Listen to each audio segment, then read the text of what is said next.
Hi students, आज का हमारा टॉपिक है लॉ ऑफ मोशन। इस टॉपिक का ये हमारा तीसरा वीडियो है। इसके पहले मैंने 2 वीडियो और बनाए हुए हैं जिसमें हमने motion, distance and displacement, acceleration के बारे में पढ़ा। आज हम न्यूटन्स लॉ ऑफ मोशन के बारे में पढ़ने वाले हैं। अगर आपको मेरे दोनों वीडियो को देखना हो तो उसका लिंक मैंने अपने डिस्क्रिप्शन में दे दिया है, वहाँ से आप जाके देख सकते हैं।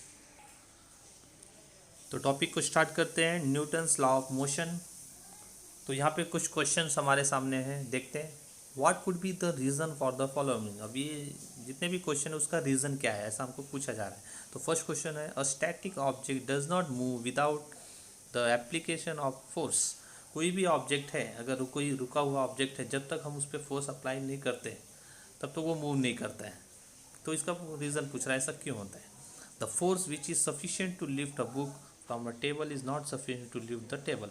अभी बुक उठाने के लिए हमको जो फोर्स अप्लाई करते हैं वो फोर्स से हम उस टेबल को नहीं खींच सकते, उसके लिए अधिक फोर्स लगाना पड़ता है। तो उसका रीज़न क्या है।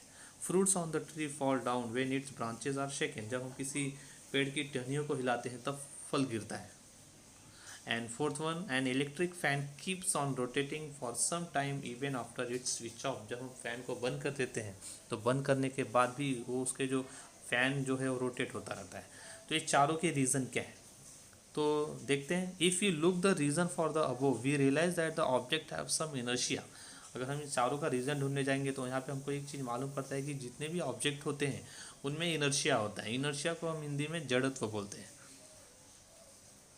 अभी इनर्शिया क्या होता है कि दो सरफेस के बीच में फोर्स अप्लाई होता है। अभी जैसे कि हम चल रहे हैं तो हमारे पैरों में और जो रोड होता है उसके बीच में एक इनर्शिया अप्लाई होता है जिसके वजह से हम गिरते नहीं हैं। We have learn that inertia is related to the mass of the object. अभी जो इनर्शिया होता है वो मास से रिलेटेड होता है। Newton's first law of motion describe this very properly and this therefore also called the law of inertia. Newton's का first law जो है इस इनर्शिया को इंडिकेट करता है। अभी देखते हैं Newton first law of motion. यहाँ पे हमको एक एक्टिविटी करनी है। Fill a glass with a sand, keep a piece of cardboard on it. अभी एक ग्लास में हमको रेत भरना है और उसके ऊपर एक कार्डबोर्ड रखना है। एंड उस कार्डबोर्ड के ऊपर कीप अ 5 रुपीज़ कॉइन, एक 5 रुपये का कॉइन रखना है। Now strike the cardboard and just using your finger observe what happen. फिर हमको उस कार्डबोर्ड को क्या करना है, अपने फिंगर से स्ट्राइक करना है तेज़ी से। जब हम उसको स्ट्राइक करेंगे तो जो कार्डबोर्ड है वो ग्लास से हट जाएगा, जो कॉइन है वो डायरेक्ट ग्लास के अंदर गिर जाएगा। ऐसा एक्टिविटी आप करके देख सकते हैं। अब यहाँ पे हमको दो फोर्स के बारे में देखना है, balance and unbalance force. Balance force को हम संतुलित बल बोलते हैं और अनबैलेंस को हम लोग असंतुलित बल बोलते हैं। अभी आपने टग ऑफ वॉर खेलते हुए देखा होगा, रस्सी से एक साइड खींचते हैं, दूसरे रस्सी से दूसरा साइड खींचते हैं और बीच में उस रस्सी का सेंटर पॉइंट होता है।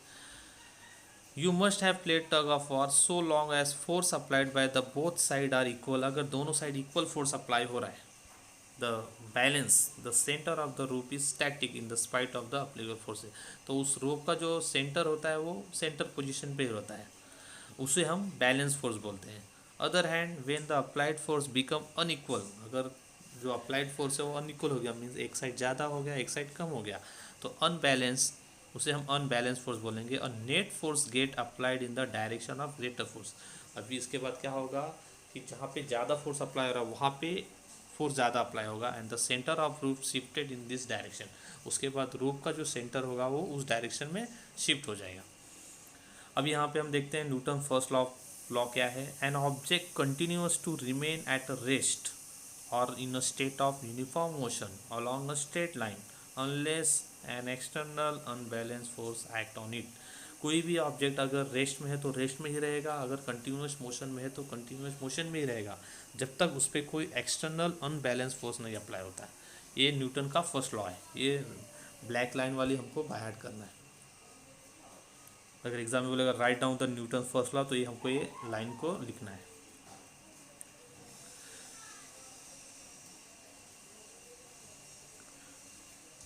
Newton second law of motion.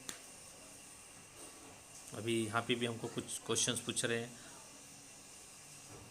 तो हम क्वेश्चन वाला पार्ट हमारा कट है, तो हम डायरेक्ट टॉपिक पे आते हैं। The effect of object striking other object depends both on the mass of former object and its velocity. अगर कोई भी दो ऑब्जेक्ट है, अगर वो दोनों आपस में टकरा रहे हैं तो जो मेन ऑब्जेक्ट होगा उसके वेट एंड वेलोसिटी पे डिपेंड करता है कि वो किस तरह से टक्कर होगी। This means that effect of the force depends on property related to the mass and velocity of the striking object. जो ऑब्जेक्ट स्ट्राइक करने वाला है उसके मास एंड वेलोसिटी पे डिपेंड करता है कि कितना स्ट्राइक होगा। This property was term momentum. इस प्रॉपर्टी को हम मोमेंटम बोलते हैं। अब यहाँ पे मोमेंटम का हमको यूनिट्स दिया है। Momentum has magnitude as well as direction. Momentum में मैग्नीट्यूड भी होता है और डायरेक्शन भी होता है। In SI system the unit of momentum is kilogram metre per second. ये हमको याद रखना है, यूनिट ऑफ मोमेंटम का in SI system. And in CGS system gram centimetre per second. ये दोनों आपको याद रखने हैं। Momentum is the product of mass and velocity of an object. Momentum means क्या होता है, मास एंड वेलोसिटी का मल्टीप्लिकेशन होता है। P for momentum and M into V, ये इसका फॉर्मूला है। Momentum is a vector quantity. Momentum क्या है, एक वेक्टर क्वांटिटी है। ये फिल इन द ब्लैंक्स में क्वेश्चन आता है। अभी हम न्यूटन सेकेंड लॉ देखते क्या है। यहाँ पे जो ब्लैक लाइन में लिखा है ये न्यूटन का सेकेंड लॉ है। The rate of change of momentum is proportional to the applied force and the change of momentum occur in the direction of force. अभी rate of change of momentum जो होता है वो directly proportional किसको होता है, force को होता है। And the change of momentum occur in the direction of force. Suppose अब इसके लिए प्रूफ करने के लिए हम लोग को यहाँ पर एक मैथमेटिकल एक्सप्रेशन करना है। Suppose an object of mass M and inertial velocity U. समझो कोई भी एक ऑब्जेक्ट है जिसका मास एम है और उसका inertial velocity, inertial means starting का वेलोसिटी यू है। When a force F is applied in the direction of its velocity for the time t, फिर उस ऑब्जेक्ट को मैंने एक फोर्स लगाया t समय के लिए, देन इस वेलोसिटी बिकम v। तो उसका जो वेलोसिटी होगा चेंजेस हो जाएगा। अभी वो वहाँ पे एक जगह पे रुका था लेकिन फोर्स लगाने के बाद वो आगे की तरफ शिफ्ट करेगा तो उसका वेलोसिटी क्या हो जाएगा, v। Then the inertial momentum of the object. अब यहाँ से हम इनर्शियल मोमेंटम फाइंड आउट करते हैं तो होगा mu। And the final momentum क्या होगा after time t, mv। The rate of change of momentum क्या होगा, change in the momentum upon time. ये फॉर्मूला है। इसके बाद change in momentum means final momentum minus inertial momentum. तो यहाँ पे फाइनल मोमेंटम हमारा क्या है,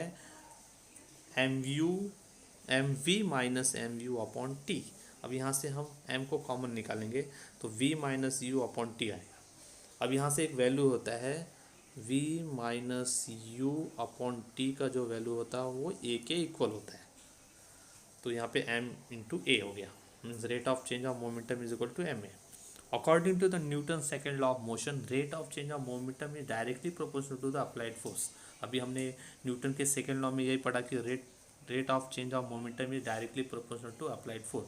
तो in M A means momentum is directly proportional to force. तो F is equal to K into M A. यहाँ पे हम प्रोपोर्शनलिटी साइन हटाने के लिए कांस्टेंट का यूज़ करते हैं तो वहाँ पे हमने के वर्ड यूज़ किया हुआ है। Then F is equal to M A. यहाँ पे हमारा प्रूफ हो गया, force is equal to momentum. Consider two objects having a different masses which are inertially at the rest. दो ऑब्जेक्ट को हमको कंसिडर करना है जिनका डिफरेंट मासेस है और वो दोनों इनर्शियली एट द रेस्ट में, मीन्स एक जगह पे रुके हुए हैं। The inertial momentum for both is zero. दोनों का इनर्शियल मोमेंटम जीरो होगा। Suppose a force F act on time t on both object. अब दोनों ऑब्जेक्ट पे हमने F फोर्स अप्लाई किया।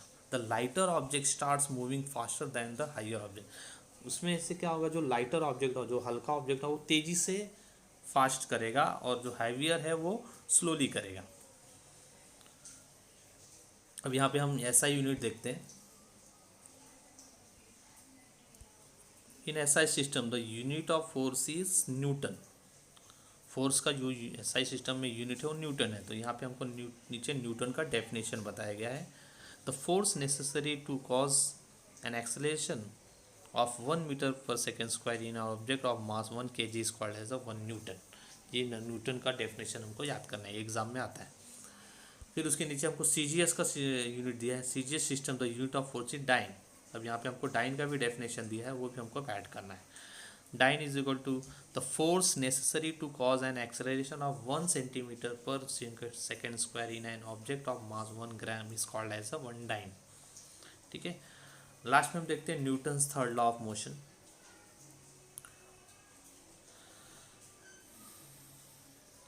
However in nature force can not act alone. अभी इस नेचर में फोर्स अकेले एक्ट नहीं होता है। Force is a reciprocal action between two objects. Force are always applied in pairs. Force हमेशा पेयर्स में होता है। When one object applied a force on another object, the later object also continuously apply force on the former object. अभी एक object ने दूसरे object पे अगर फोर्स अप्लाई किया तो दूसरा ऑब्जेक्ट भी पहले ऑब्जेक्ट पर फोर्स अप्लाई करता है। The force between two objects are always equal and opposite. और दोनों के जो फोर्स होते हैं वो अपोजिट होते हैं और इक्वल होते हैं। This idea is express in newton third law of motion. अब ये आइडिया न्यूटन के थर्ड लॉ ऑफ मोशन में एक्सप्लेन किया गया है। The force applied by the first object is called as action force. First object से जो force होता है उसको एक्शन फोर्स बोलते हैं। while the force applied by the second object on the first is called as a reaction force. और second जब first पे अप्लाई करता है उसको रिएक्शन बोलते हैं। अभी समझने के लिए एग्जांपल है, दो फ्रेंड है, एक फ्रेंड ने दूसरे फ्रेंड को मारा तो दूसरा फ्रेंड भी पहले फ्रेंड को मारेगा। तो पहले फ्रेंड वाले को हम एक्शन फोर्स बोलेंगे और दूसरे वाले को हम रिएक्शन फोर्स बोलेंगे, उसका जो रिएक्शन था उसके ऊपर। Every action force has an equal and opposite reaction force which act simultaneously. ये न्यूटन का थर्ड लॉ है, इसको हमको बाय हार्ट करना है। वो सिंपल लॉ है।